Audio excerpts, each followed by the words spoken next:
मानवी जीवनामध्ये काय फल प्राप्त होतं याचा विचार आपल्याला या अभंगातून सांगितलेला आहे. हेतो एक संतांकारी लाभ पायू उत्तम.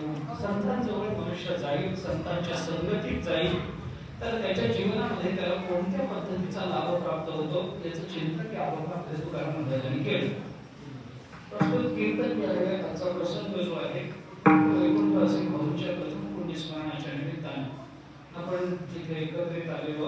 काल, आज आणि उद्या या 3 दिवसांमध्ये त्यांची यथामती यथाशक्ती आपल्याला जशी सेवा करता येईल तशी सेवा करण्याचा आपण प्रयत्न करत आहोत. त्याच्यामध्ये आजची सकाळची सेवा माझ्या वाट्याला आलेली आणि त्या संबंधाने जेवढा विचार मला अभंगाचा माझ्या मर्यादित वेळेमध्ये जेवढा विचार करता येणं शक्य आहे तेवढा विचार मी अभंगाचा अभ्यास ठेवतो.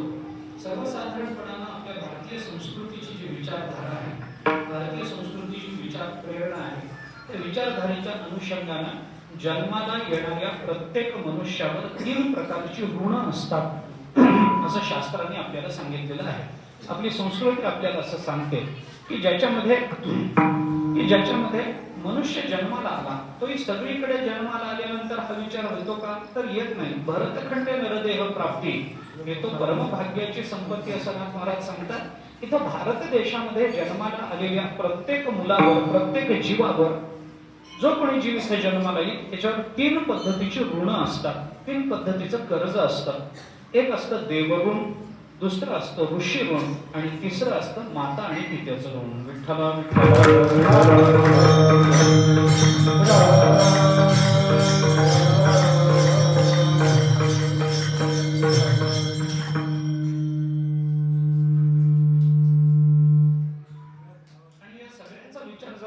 केला तर ही तीनही गुण आपल्याला फेडता येणं अवघड आहे.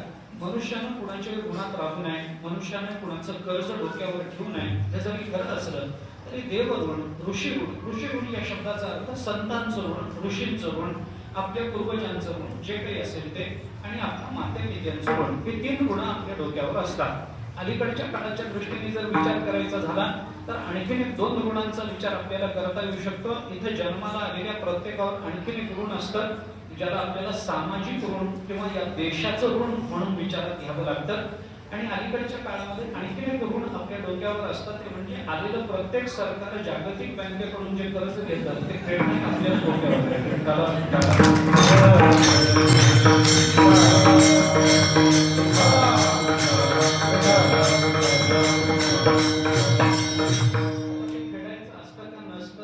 फेडलं तर काय होतं याचा विचार मला करायचं कारण नाही, तो माझा विषयही नाही आणि मला त्याच्यामध्ये फार गती नाही, काही ज्ञान नाही त्याचं.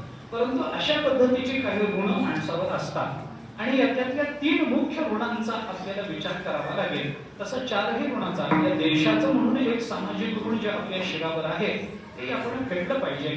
वेळेवर आपला इन्कम टॅक्स भरला पाहिजे. हे देशाचं ऋण फेडणंच आहे ना एका अर्थाने. आपल्या बाबतीत आपली कर्तव्य तत्परता ही देशाच्या प्रती असली पाहिजे, ही समाजाच्या प्रती असली पाहिजे. आणि ज्या समाजामध्ये आपण वाढलो, ज्या समाजाने आपल्याला वाढवलं, आपल्यावर उपकार केला, त्यांच्या गुणातून उतराई होण्याचा अंशतः तरी प्रयत्न प्रत्येकाने स्वतःच्या इच्छेने आणि स्वतःच्या मनाने केला पाहिजे. कायदा आहे म्हणून घाबरून करायचं कारण नाही. आपलं कर्तव्य आहे, आपली जबाबदारी आहे, आपलं उत्तरदायित्व आहे. या भूमिकेतून आपण तिकडे प्रवृत्त झालं पाहिजे. परंतु या तीन ऋणाचा विशेषत्वाने विचार परमार्थामध्ये केला जातो. त्याच्यातलं एक ऋण आहे देवऋण, दुसरं ऋण आहे संतांचं ऋण आणि तिसरं ऋण आहे माता आणि पित्याचं ऋण. या तीन ऋणांचा विचार केला तर देवऋण काय आहे?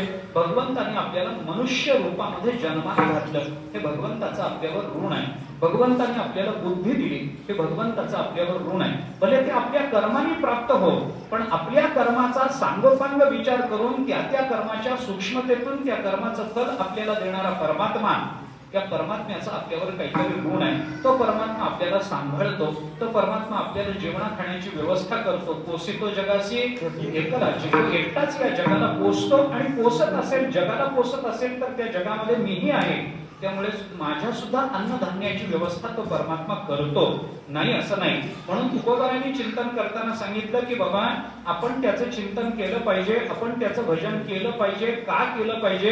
कारण चाले हे शरीर कोणाची सत्ते, कोण बोलविते हरिवेण, देखवी ऐकवी एक नारायण, तयाचे भजन चुको नको, माणसाची देव चालवी हंता.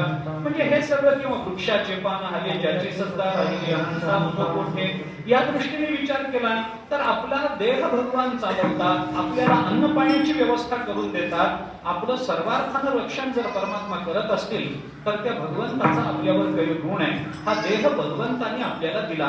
कशा करता दिला? देवे दिला देह भजना गोमटा.